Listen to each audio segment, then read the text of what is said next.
Here's your 1-minute yoga teacher training. Today we're going to talk about Surya Namaskar A. How do we modify Sun Salutation A for people who have trouble getting up and down off of the ground? Well, we're going to start with our feet together, toes and heels together.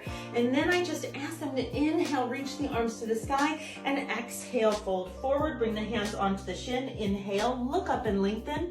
Exhale and fold. Inhale, arms reach up to the sky. Exhale, hands to the heart center. If it feels good to them and they want to, you can always bring these feet just a few inches apart from each other so that they have a little bit more of a stable base. Because for some people, bringing the feet together isn't very comfortable. You just want to ask them to bring your feet apart. They don't have to come into downward facing dog or Urdhva Mukha Svanasana. They don't have to do Chaturanga Dandasana. They don't have to do any of that stuff. Nobody has to do anything. The whole thing is about just flowing and breathing. Make sure that you're cueing with the breath. So we're going to do this together. Inhale, reach up. Exhale and fold forward. Inhale, look up and lengthen.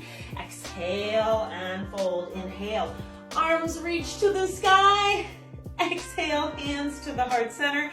Go ahead and light up that follow button. I've got so much to share with you.